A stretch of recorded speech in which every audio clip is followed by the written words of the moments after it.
He'd just tied off the mule and unlatched the back gate when the canvas stirred. He stopped. I watched it ripple once, twice.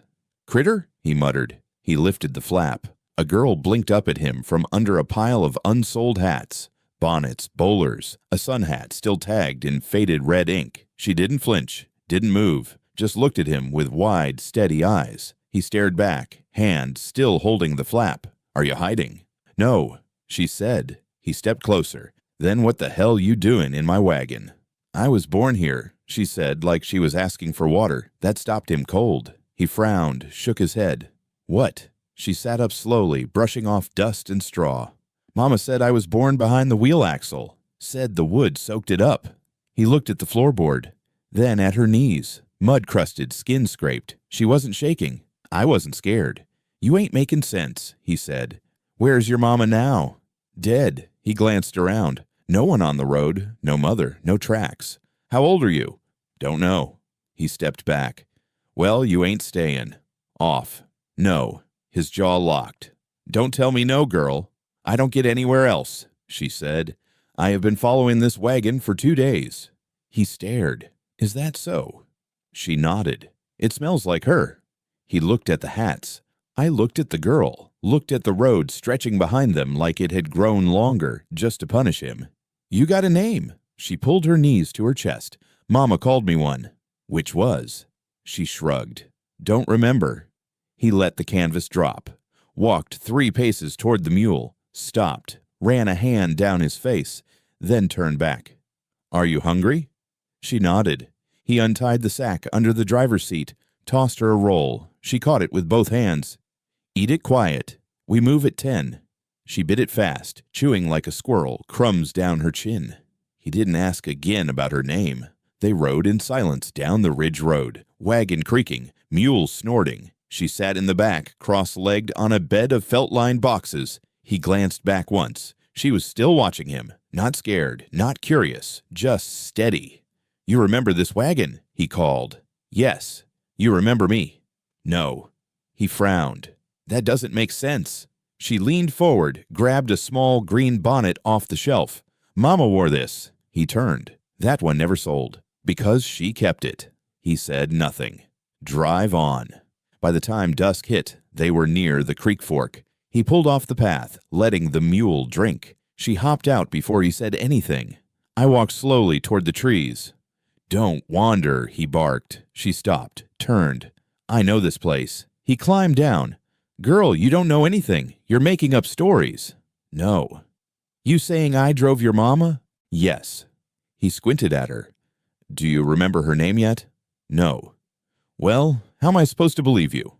She walked past him, placed her palm on the wagon's side like it was skin. "Mama cried here." He froze. She said, "Don't forget this wagon."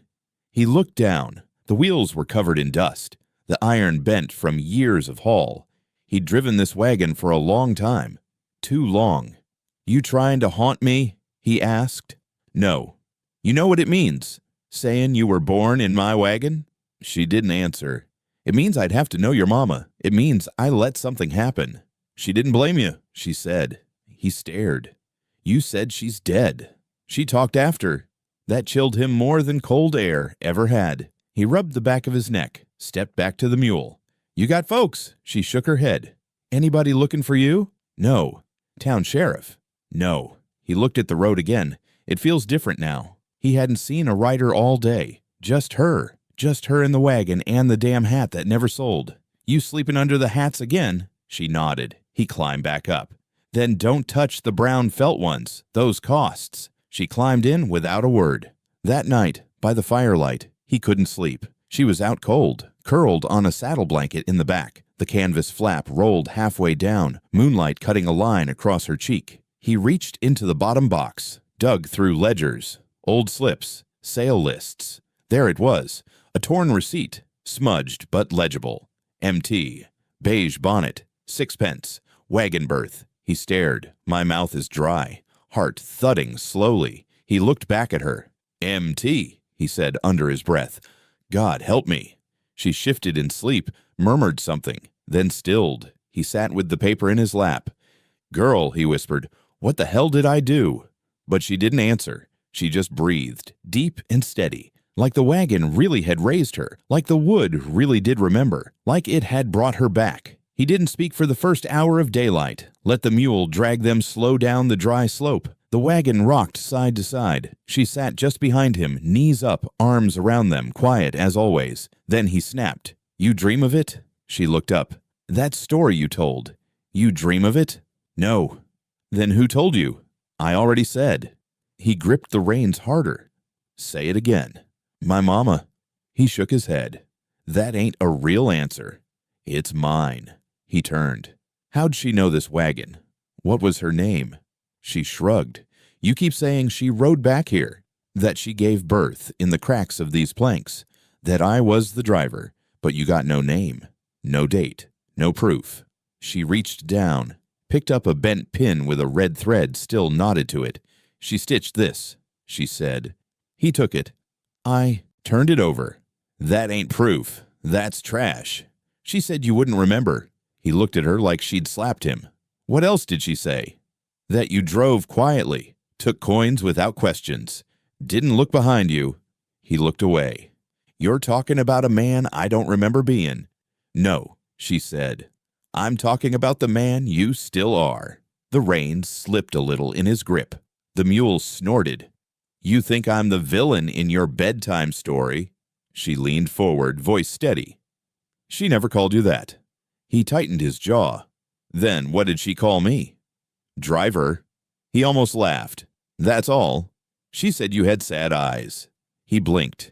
"Said you looked like someone who'd already left everything behind." His throat moved once, but nothing came out. Then, "Why now? Why show up now?" She shrugged again. "Didn't plan it. Just walked. Keep following the smell." He looked back. "What smell?" "Felt hats. Soap. Burnt pine. Blood, maybe." He turned forward again. "You talk like a ghost." She didn't answer. The road narrowed. Trees pressed in. Wagon wheels kicked up dry grit. "You got people?" he asked. "No." "Which town do you belong to?" "No." "Friends?" "No." "You speak to anyone but me?" "No." He snorted. "That's not normal." "I'm not normal. I'm serious." "So am I." He pointed to the empty fields ahead. "You see that?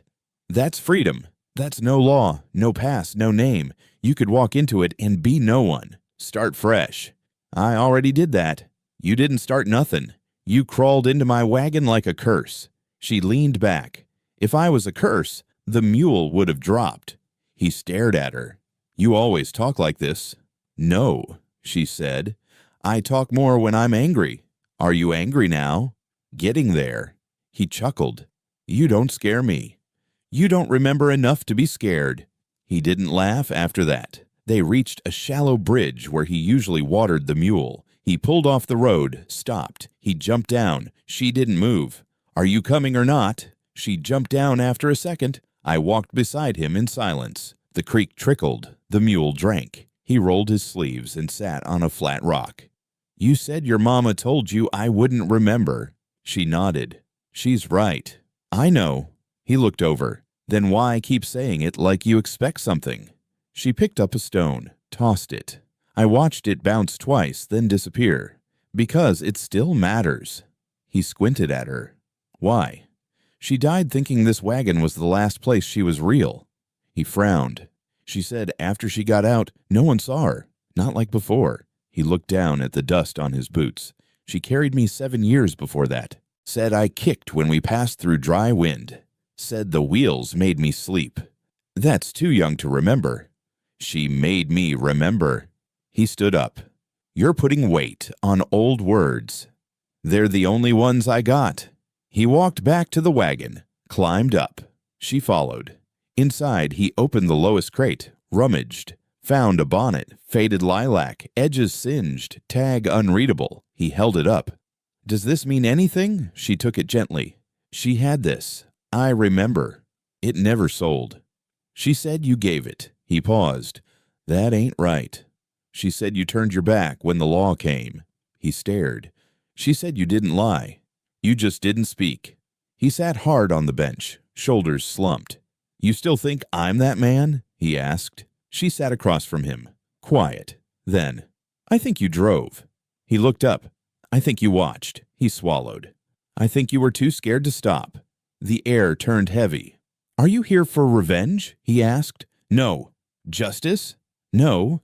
Then what? She looked around the wagon, touched the wood behind her. I wanted to remember where I started. That's it. That's enough.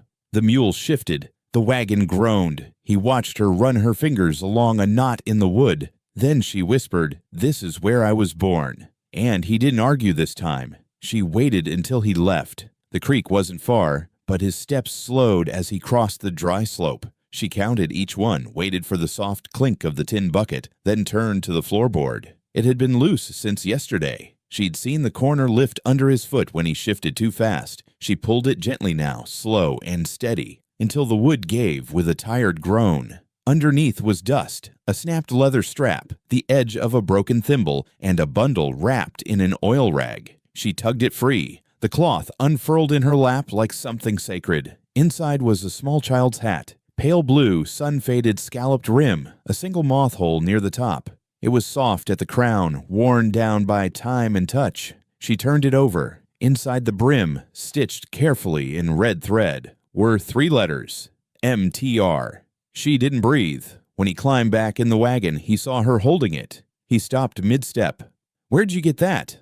"Under the floorboard." He walked fast, snatched it from her hands. "You don't go digging around in my things." "It's not yours." He froze. "It's mine," she said. He held the hat tighter. "This ain't yours." She pointed to the letters. "MTR Mara Thorne. You didn't even know your name 2 days ago." "I remembered it." He looked down at the stitch. "I didn't sew this." "Then who did?" "I don't know. It wasn't me. But it was hidden in your wagon." "Don't mean a thing. Could have been left by anyone. It was stitched for me." He turned it again, like the letters might rearrange. "I drove 100 roads, sold 1,000 hats. You think I'm supposed to remember one that didn't sell?" She took it back.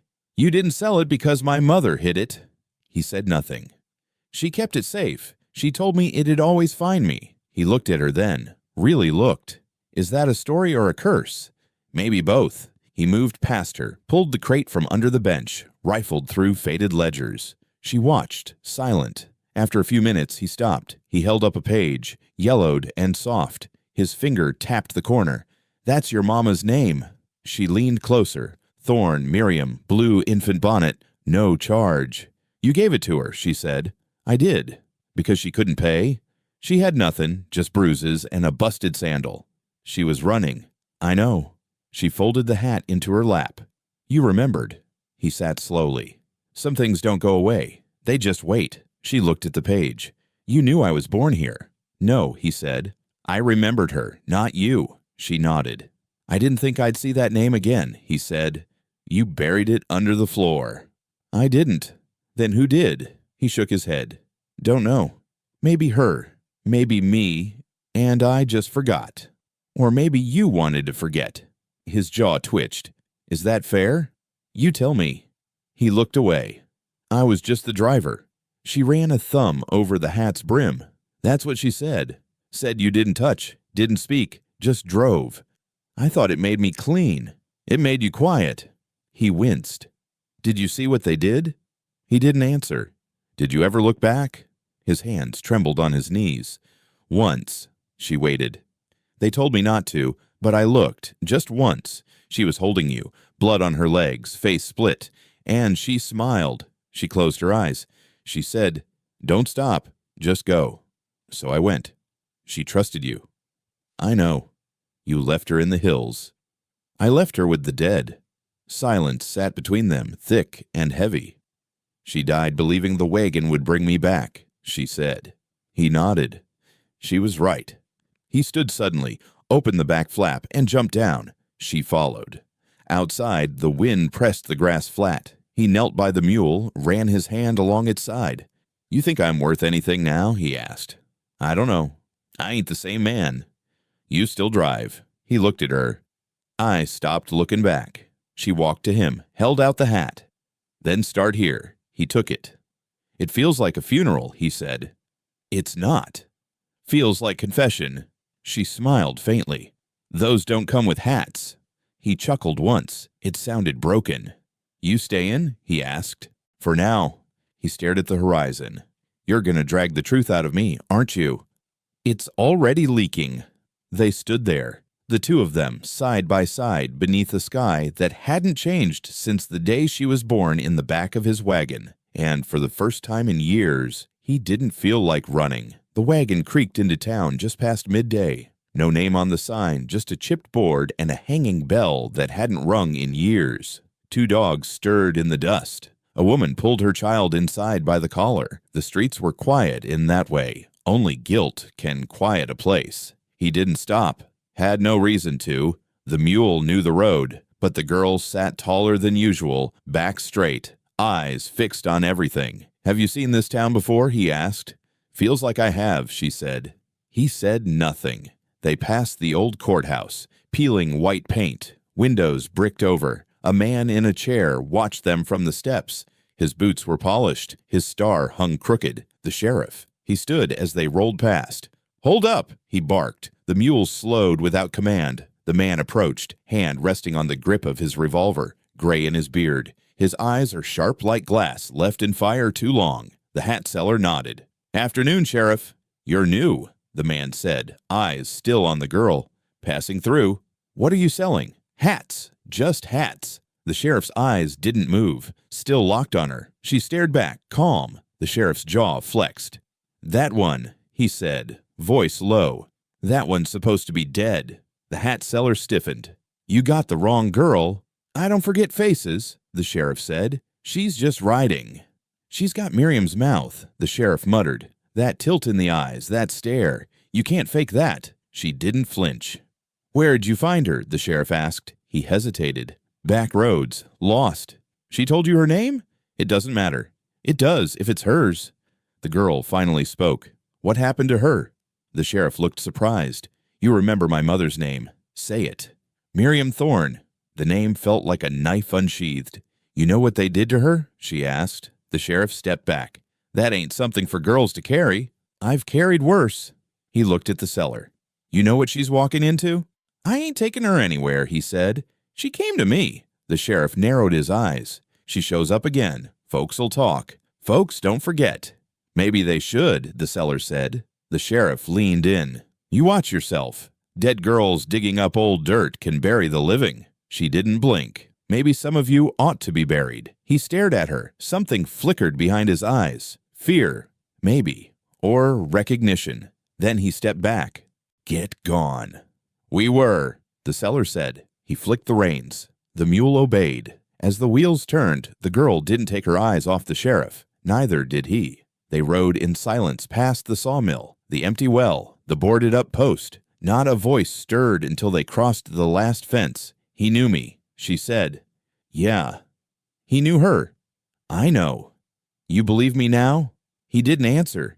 She looked back. The sheriff hadn't moved, still a figure in dust, smaller by the second. "He called me dead." "I heard." She leaned forward. "Why'd he say it like that?" "Because people like him like stories to stay buried." She pressed her hand to the mirror's edge. "I watched the town shrink." "He saw her die?" "Maybe. Or he helped." The hat seller's hands tensed on the reins. "This isn't safe." "I didn't come here to be safe." "You came here to get killed." "I came here to be seen." "You think that town's going to help you?" "I think it already did." He sighed. "That sheriff's the kind who puts folks in holes, not out of 'em." She didn't reply. He looked at her. "You scared?" "No." "You should be." She shook her head. "I was born in fear. I'm not going to die in it." He fell quiet. They stopped just before the river bend. He watered the mule. She climbed down and stood by the edge of the road, arms crossed, eyes on nothing. "You're thinking of going back," he said. "Not now." "But soon." "Yes." He rubbed the mule's ear. "You do. You'll need more than memory." "I've got a name now." "You'll need a witness." She looked at him. "Are you offering?" "I don't know." "Then don't say it." He met her gaze. "You think I'm afraid of him?" "I think you're afraid of what he knows you saw." The mule stomped once. He spoke low. "I remember a woman in pain. I remember blood. I remember looking away." "Then you remember enough."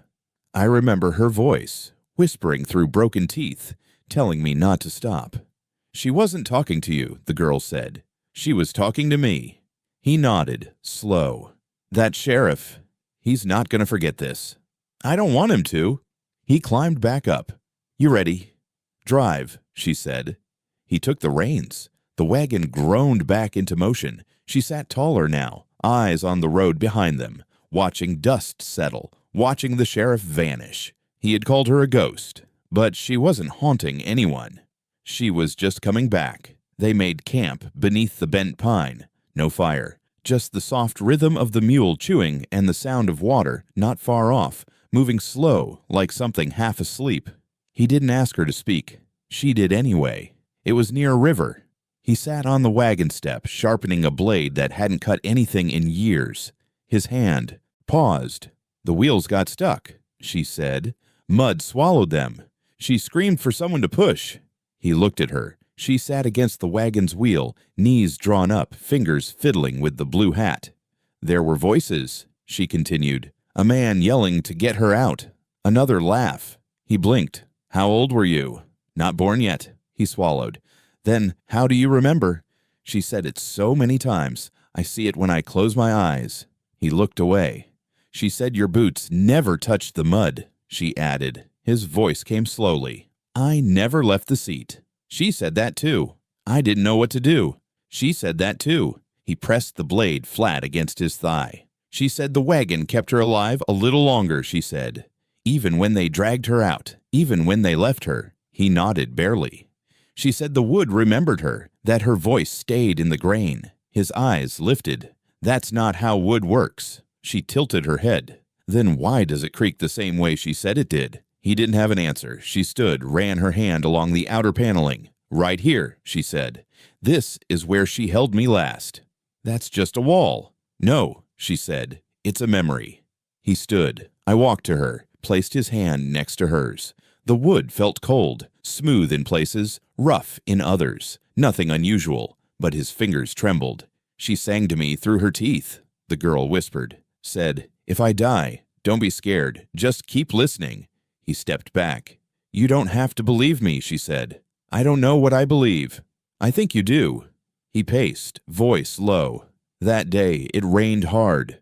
The wheels sank to the hub. They pulled her out like she was nothing. One man said she was too loud. Another said she was used up. She said nothing. I heard all of it, he muttered. Sat there. Didn't move. You were afraid. I was paid. She nodded. Same thing. He leaned against the wagon, eyes closed. I tried to forget, he said. I came to remember.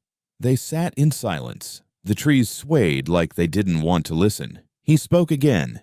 After they left her, I backed the wagon out. Thought she'd be gone. But she wasn't. She looked up. She was lying by the water, her face. He stopped, swallowed. She looked up at me, bloody, half blind. She said, Take her. Then I passed out. The girl gripped the hat tight. I didn't know what she meant, he said. Thought she was delirious. You left her? He nodded. She wasn't breathing. I thought. You thought wrong. He nodded again. She lived long enough to whisper your name, the girl said. Said the driver had sad eyes. Said he wasn't cruel, just cowardly. He stared into the trees. I told her I'd find you. She said. I told her I'd bring her voice back. He rubbed his face. And you think this wagon's haunted? I think it's the only thing that didn't lie. He laughed once, short, bitter. You said she screamed. He murmured. She nodded. I still hear it sometimes when I sleep. Me too, she said. They sat with that. Do you think she forgives me? He asked.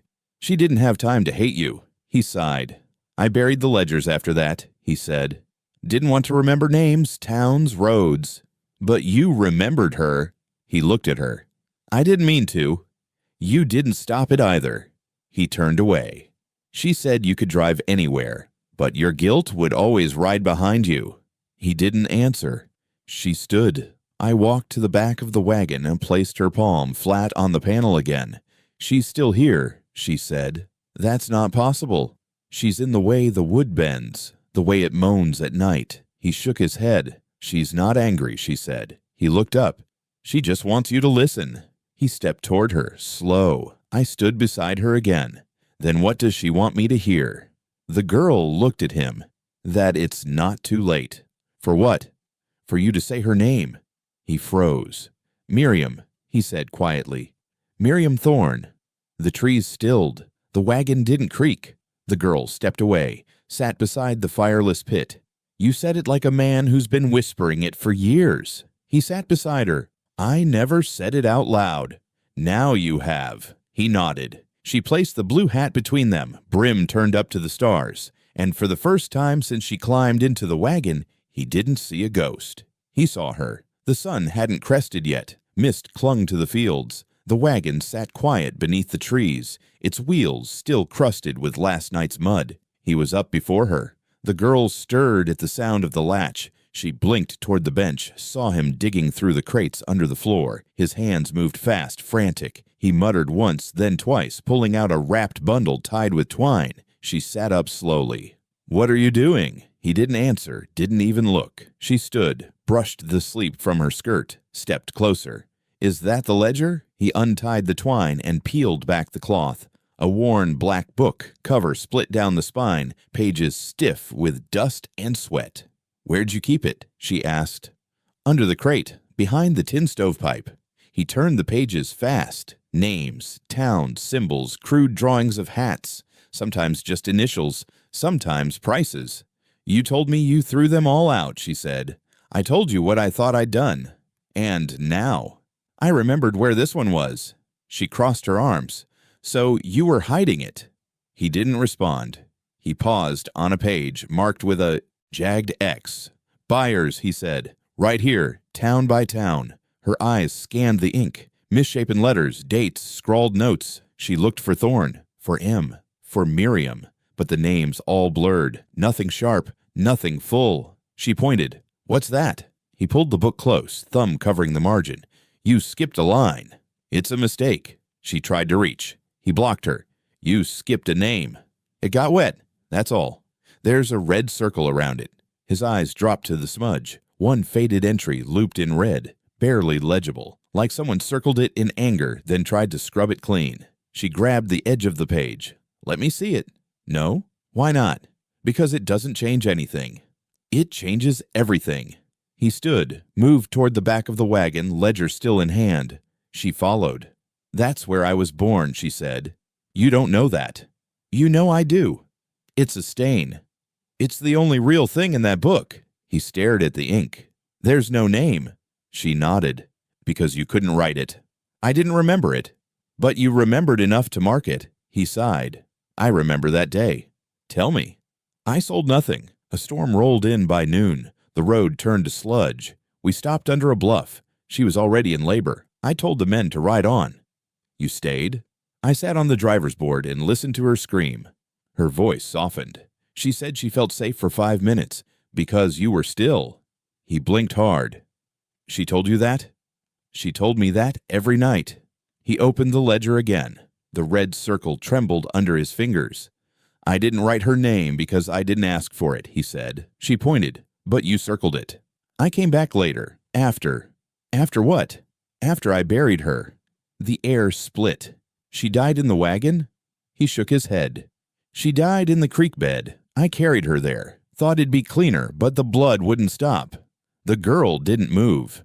I wrapped you in a saddle blanket, he said. Didn't know what else to do. She looked down. You didn't leave me? I almost did. But you didn't. I tried to give you away in town. Nobody would take you. Said you were cursed. Born of silence. She swallowed. So I came back. Put you in the wagon, and I drove. Where? Nowhere. Just kept moving. Until I left you with a widow near the canning factory. Her eyes welled. You said you didn't remember me. I lied. She stepped back. I tried to forget, he said. That day broke something in me. You broke something in her. He nodded. And in you. She walked away, climbed out of the wagon. The sun had started to rise, pink and slow. He stayed inside, book in hand. When she returned, she held something wrapped in cloth. She handed it to him. It was the blue hat. Write the name, she said. He stared at her. Mara Thorne. Write it.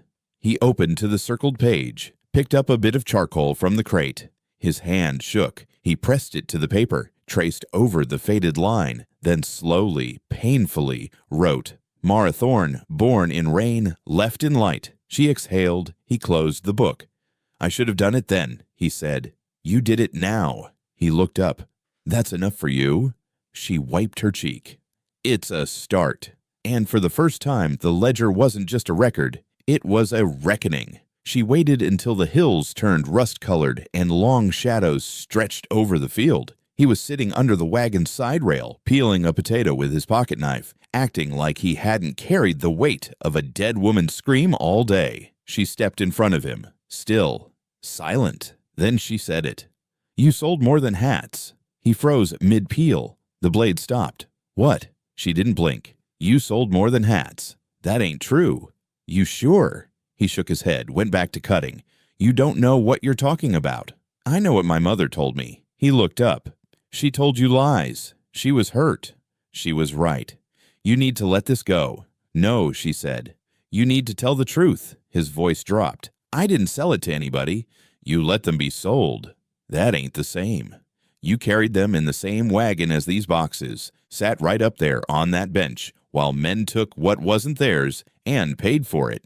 You never touched them, she snapped. That's what you're going to say, right? He stood. That's the truth. But you watched. His face twisted. I didn't have power. You had the reins. He stepped back. She advanced. You turned around. You saw her blood. I saw 100 things I didn't want to see. And you kept driving. His voice cracked. I only drove the route. She stepped close, voice lower now. How many? His mouth opened, then shut. How many women climbed in this wagon thinking it was safe? I don't know. How many left it worse than they came? I didn't count. You kept ledgers. He turned away. Don't do this. You circled the town where she bled out. Red ink. Like you knew it'd matter later. I didn't know what would matter. You knew she was pregnant. I thought maybe. She screamed. I heard. And you kept going. I had no choice. She laughed once. Sharp. You always say that. Like choice is a river that runs dry on you. He ran his hands through his hair. You weren't there. She was. She didn't scream at me. She didn't have the strength left. His breath hitched. She said you looked back once. Just once. I did. She thought you were going to save her. I thought about it. But you didn't. He sat hard on the ground like his knees gave out. I didn't know what to do. She did. He nodded. She said something before she passed out. The girl waited. She said, Don't let it end here. That's all. Just that. Maybe she meant me. He looked up. I think she meant both of us. The wind moved through the grass like a wave trying to turn back time. You knew what was happening, she said. I didn't arrange it, but you saw the trade. He nodded once. You let men buy her. She wasn't the only one. Who else? He paused. There was a girl, pale, quiet. I remember her hands. What about them? Always shaking. Will she leave with anyone? He nodded again. Man in a blue vest, paid double. Said he was taking her to care for his sick wife. Did he? No. She stepped back. So you knew that one too. I didn't stop him. Why not? He stood. Because I was afraid. You still are. He didn't deny it. She walked to the wagon, put her hand on the frame. Do you ever hear them at night? He tilted his head. What? The voices. He didn't answer. They're on the boards, in the axle. When the wagon rolls, it sings in screams. He nodded slowly. I thought I was imagining it. They're real. He looked at the back wheel. How many? Enough to rot the wood from the inside. He sighed. I don't know if I can carry it. You already are. He shook his head. You don't get it. I didn't break the women. I didn't strike them. I didn't take their names. But you took their silence. He blinked hard. She leaned close. And now I'm giving it back. He looked at her face. The firelight reflected in her eyes. I wanted to forget. But the wagon didn't. He laughed, bitter. That damn wagon. More memory than man. She walked back to him, pulled the ledger from her satchel. You circled the towns. He nodded. You marked the silences. I did. Then name them. His breath caught. She opened the marked pages. Blank entries, initials, red circles, no details. "No one remembers them but you," she said. "I never knew all their names." "But you knew their faces." He ran a finger across the smudge. "She had a crooked tooth," he whispered, laughed like she was swallowing water. "Write that." "I remember a girl with a birthmark on her collarbone." "Write that too." She hummed. "Keep going." He sat down, the ledger open across his knees, and for the next hour he wrote, not with names but with memories, faces, hands. The way one woman sang through cracked lips, the way another smelled like lavender and dust, the way one girl asked if there was a window where they were going. He never answered her. Now he did, in charcoal, line by line. When he was done, he looked at the girl. "It's not enough." "No," she said, "but it's a beginning." She took the ledger, pressed it to her chest, and the wagon creaked behind them, not with weight, but with history. The road bent tighter near the ridge, where the trees pressed in and the brush whispered like it knew names. The mule pulled slower. The hat seller sat stiff at the reins. The girl, legs swinging from the back rail, hummed under her breath, a song that wasn't quite a lullaby. Then the mule stopped. A figure stood ahead, off to the side of the road, half shadowed by a split cedar tree, small, still, barefoot. "A boy," she said. He nodded. "Alone." The boy didn't move, didn't blink. One hand was wrapped in soot-dark cloth, the other hung limp at his side. His face was too blank to be afraid. They pulled closer. "Hey there," the seller called. "You lost?" No answer. The girl jumped down before the wagon stopped rolling. She ran forward, stopped a foot away, eyes wide. "Brother?" The boy stared. He didn't nod, didn't speak, just looked at her with something not quite recognition but not confusion either. She stepped closer. "You remember me?" Still nothing. The seller climbed down slowly. "You sure?" She nodded. His hand. It was burned on the stove. Same fingers. The seller crouched. "Where's your people, son?" The boy didn't blink. His wrapped hand twitched once. The girl moved to his side. "They left him, too." He looked at her. "They said, 'Don't move,'" he whispered.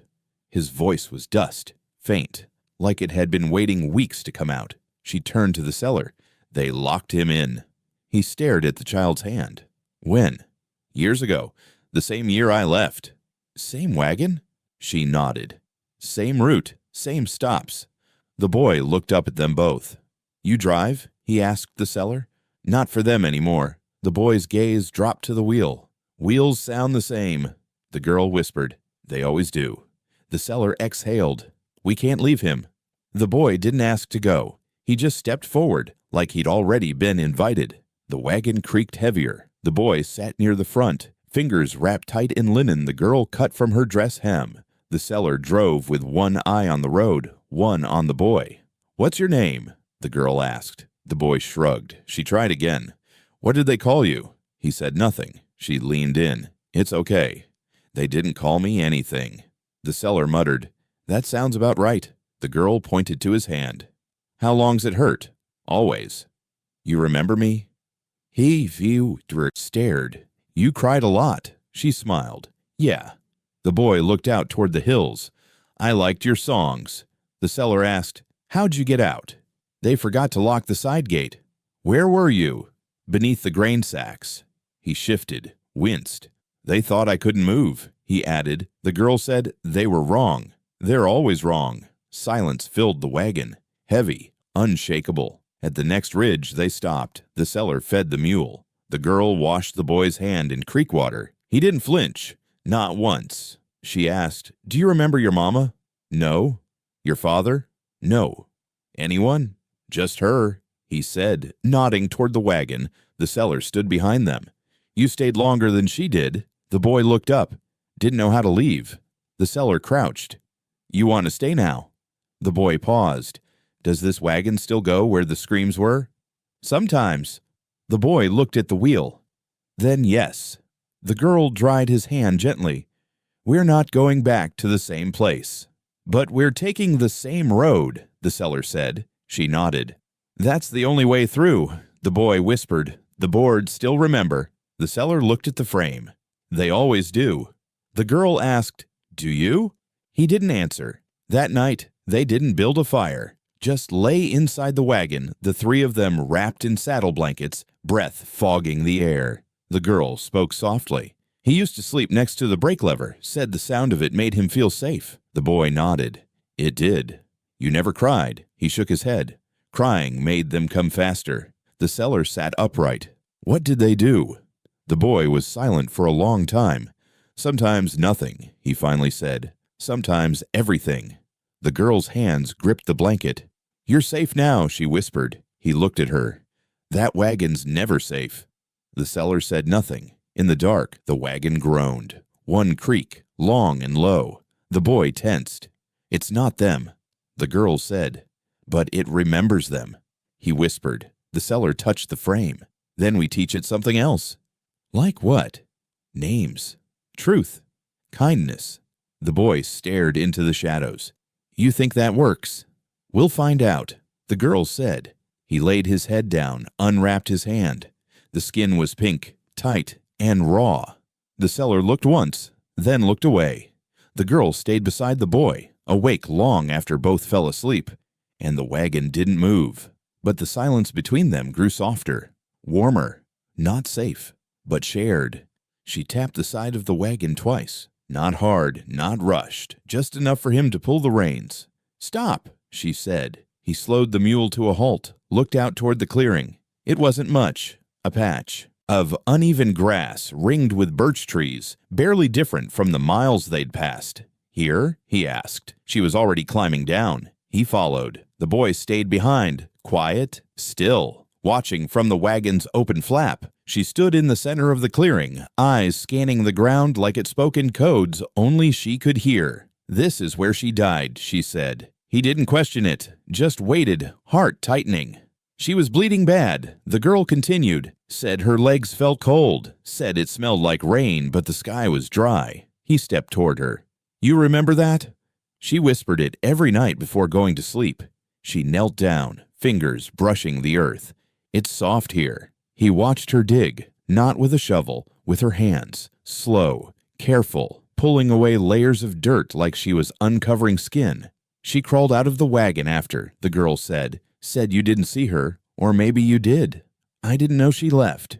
She knew you'd keep driving. He swallowed. She came here to die alone.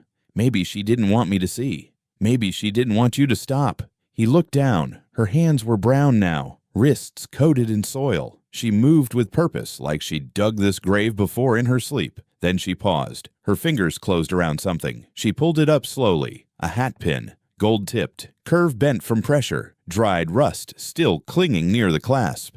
He stepped closer, his knees buckled. That's one of mine, he whispered. She held it out. She wore it when she screamed. He dropped beside her. The ground didn't welcome him. It sank, soft, ashamed. I knew, he whispered. I knew, and I drove anyway. She placed the pin on her lap. Didn't speak. I told myself it was a job, he muttered. Told myself I was too small to stop it. You weren't. I told myself if I kept my hands clean, the guilt wouldn't stick. But it did. He reached forward, touched the spot she'd been digging. The dirt was cool. Beneath it, hints of cloth. A corner of rotted fabric, the faint edge of a buried ribbon. She came here to bury herself, he said. She came here to be remembered. He stared at the pin. I gave her this one after she admired it quietly. She kept it. He breathed hard. I didn't want to believe it. But you knew. He nodded. They made me swear not to look back. You did. Too late. He sat back, wiped his hands on his knees. How many times did I pass this place after? Dozens. And never stopped. She nodded. You weren't ready. He looked up. And you are. I have to be. She reached back into the hole, pulled the rest of the fabric gently. It disintegrated in her hands. Beneath it, a bone. Thin. Fragile. Part of a wrist. He turned away, eyes flooding. You don't have to look, she said. I do. He looked again. What do you want to do? He asked. Cover her. That's it? No. He waited. I want her to hear it, she whispered. Hear what? That I found her. She held the hatpin to her chest, closed her eyes. I found her. I know she screamed. I know she was real. And I remember everything. The wind caught the grass in a low shudder. He placed his hand over the soil. You forgive me? I'm not her. But you carry her. She nodded. Every step. He took a shaky breath. Then maybe you can let her rest. They refilled the grave slowly. Together. No shovels. Just their hands. Just dirt and silence and memory layered in. When it was done, she placed the hatpin at the center. She wouldn't want a stone, she said. She'd want something that shined once. He nodded. They stood. The boy had climbed down, stood behind them now, holding the ledger. She turned. He handed it over. She opened it to a blank page. Wrote, Miriam Thorne, buried where the birch leaned south. Screamed, survived, remembered. He watched her write it. She closed the book, placed it back in the boy's hands. Then she looked at the cellar. I came all this way to find her, and I did. He looked at the grave. She's still here. Now she's not alone. The sun dipped lower. The shadows shifted. The wagon waited. She walked back first. Quiet. The boy followed. The cellar stayed. He looked at the grave. His knees bent again. I'm sorry, he said. No one answered, but the wind didn't fight him anymore, and when he stood, he walked lighter. Not free, but honestly. It started just past midnight. A snap. A hiss. A flicker under the canvas. The girl sat up first. She didn't scream. Didn't move at all.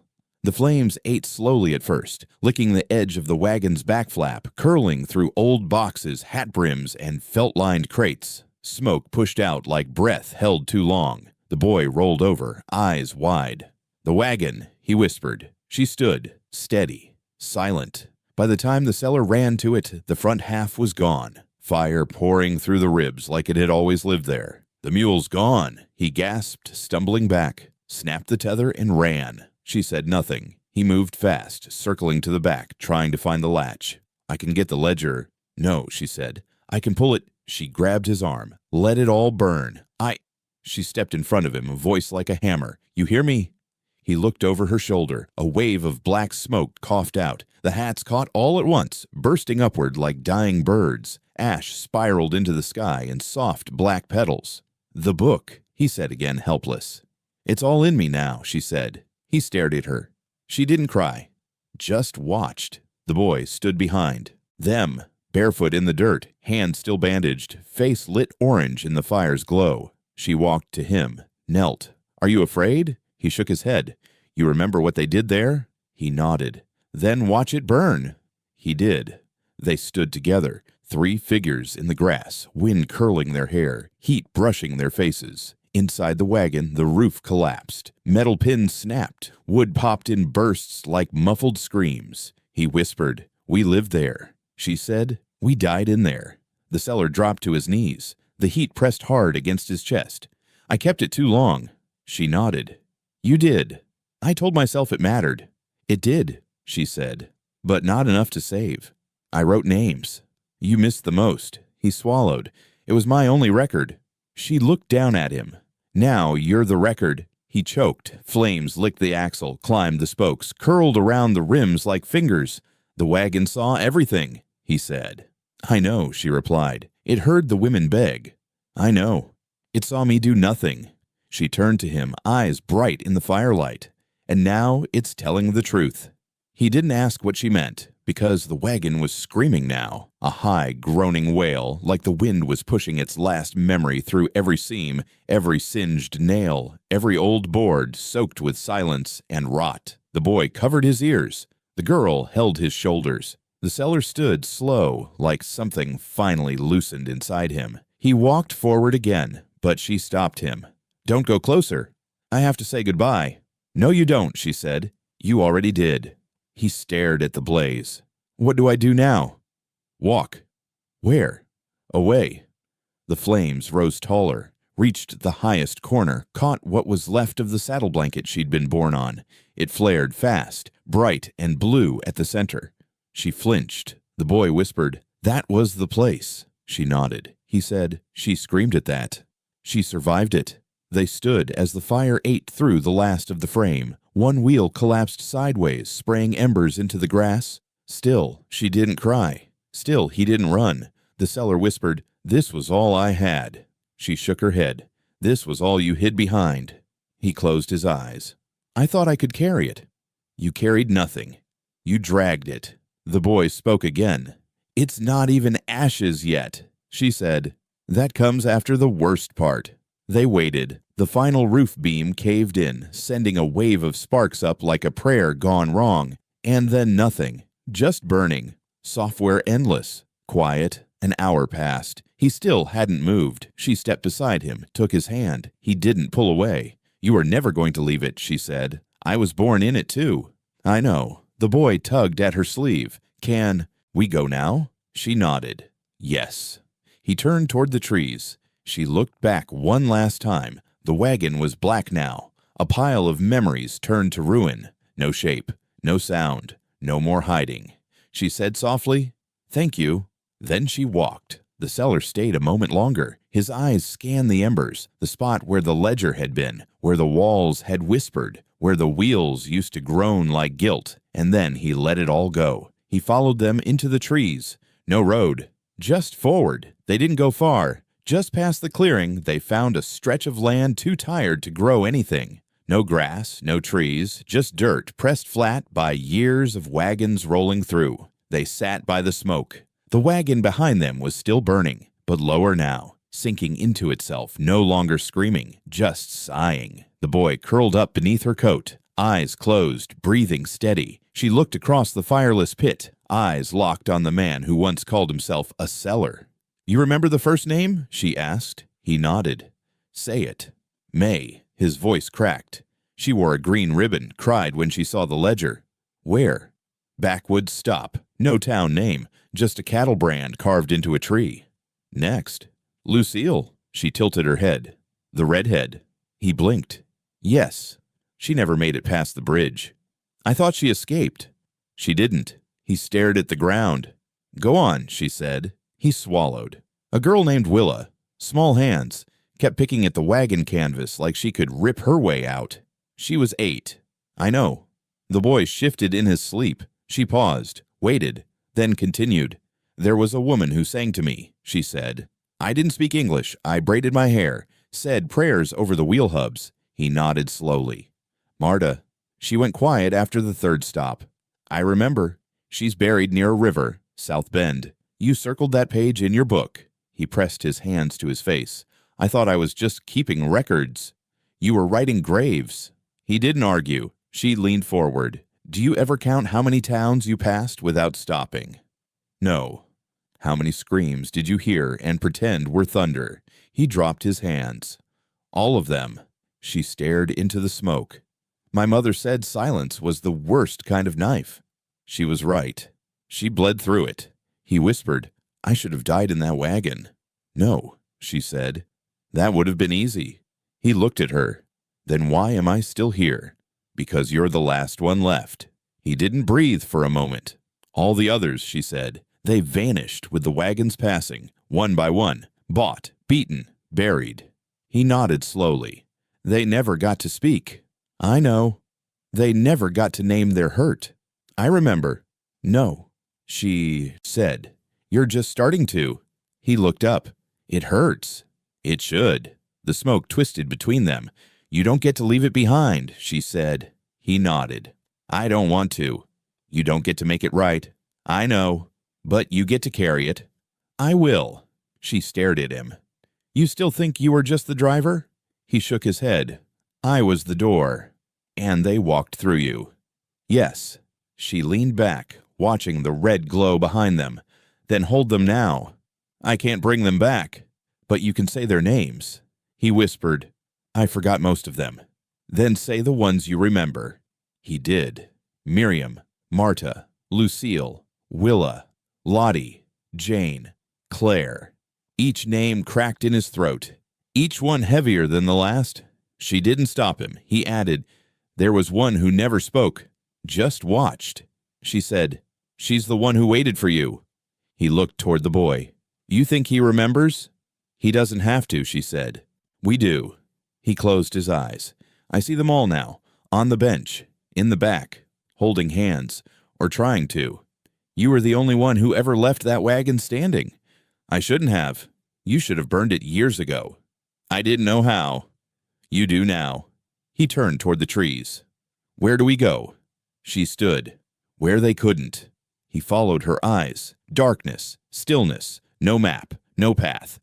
I don't deserve peace, he said. This isn't peace. Then what is it? It's the rest of the road. He looked back at the fire. The boy stirred. You think he'll ever speak of it? No, she said, but he'll live because of it. The man nodded. That's more than I ever gave anyone. She stepped closer. That's more than anyone ever gave you. He didn't answer. She said, You drove them to their end. Now you drive us to ours. And what's ours? Whatever, don't forget. They stood in silence. No prayers, no goodbyes, just memory and smoke and the ache that comes when the past finally breathes through your bones. The boy sat up, eyes blinking slowly. Is it over? She knelt beside him. Just the beginning. He took her hand. She took the Sellers too. The three of them walked into the dark. No words, no trail, only the weight of names on their backs. And one man finally remembered every mile of it. They walked until the fire was nothing but smoke behind them, just a faint streak in the sky, like something the stars themselves had mourned. No wagon creaked, no wheels turned, no hats piled or swayed with the wind. Just their feet on dry earth, three shadows moving along a fence line that divided nothing. The man adjusted the strap of the satchel he now carried over his shoulder. It held nothing but the scorched remains of the ledger's leather, binding, and a handkerchief full of charcoal dust. Useless weight, maybe, but he couldn't drop it. He watched the girl ahead, barefoot, walking like she'd never been carried. Not by him, not by memory, not by grief. The boy trailed close to her side, fingers curled tight in the seam of her coat. He hadn't spoken again, but he hadn't looked back either. The road curved slightly, not enough to be called a bend, just a suggestion of what direction used to mean. He cleared his throat. She didn't stop. Where are we going? He asked. She glanced over her shoulder. Forward. Not much out that way. Not much behind us either. He let that sit for a minute. No map? He tried again. No. No plan? She shrugged. We walk. We found water. We find people. Maybe not good ones, but different. He nodded slowly. You think they'll take us in? I don't care if they do. The boy looked up at her. I'm not asking, she said. The seller kicked a stone. I watched it roll ahead, stopping just before the edge of a drainage ditch. I was born in that wagon, she said. I know. I bled in it, slept in it, listened to ghosts claw through its ribs. I know. I won't die in it. He swallowed. Neither will I. She stopped walking, turned, looked him in the eye. No, she said. You already did. He flinched. And now you get to try again. He stared at her for a moment. What if I don't want to? Then keep walking anyway. She turned again. He followed. By midday, the road flattened into a long plain of rust-colored weeds. The fence line ran with them like a tired old friend. Wires snapped in places, posts leaning like they couldn't hold up their own history. The boy pointed at one. That one looks like the driver's bench. The girl nodded. Everything looks like something if you remember it hard enough. The man chuckled. That's true, the boy said. You laugh differently now. The man blinked. Do I? Yeah, the boy said. Before it was scary. And now? Still scared, but honestly. He smiled faintly. That's about right. They walked some more. A hawk circled above. Nothing else moved. You think they'll come after us? The man asked. No one's left, she said. Sheriffs have a long memory. She's got a longer one. He looked at her. You still carry her? She never let go. Does that hurt? She thought about that. Not anymore. It just fits. The boy said, I think my feet hurt now. She laughed once. Good. That's easier to fix. They stopped near a shallow stream. The water barely moved, just shimmered like it was trying not to be noticed. She helped the boy wash his hands. The bandage came off slow, but the wound looked better. Healing. The man watched them. His hands itched to do something. Mend, build, fix. But there was no wagon to repair, no trade to strike, just skin and silence. Do I still look like him? The boy asked. Who? She said. The man who took me. No, she said. You look like someone who got away. Will I always feel like I'm running? Maybe. He frowned. But one day, She added, "You'll stop running and just be walking." The boy nodded. I looked at the sky. "I hope it's cloudy that day." "Why?" "So the sun doesn't see me crying." She ruffled his hair. "The sun seems worse." The man knelt beside them, dipped his hands into the stream. The water felt clean, honest. He looked at her. "Do you think they forgive me?" She didn't answer right away. Then, "They didn't ask for that." "What did they ask for?" "To be remembered." He nodded. "That I can do." "Good." They stayed there for a while, just long enough for the breeze to shift direction. When they stood, the smoke was gone entirely. No trace of the wagon, no ash in the wind, no firelight in the sky, just earth, just now. As the sun dipped low, they saw something on the horizon, a crooked sign, a fence that looked mended, smoke from a chimney, thin but steady. He stopped walking. She noticed. I turned to him. "Are you thinking of turning back?" He shook his head, just realizing there's no such thing. She stepped toward him. "You still carry guilt?" "I think it carries me." "Let it," she said, "but don't let it speak for you." He looked at the house in the distance. "You want to go there?" "I want to go past it." "And if they ask who we are?" She shrugged.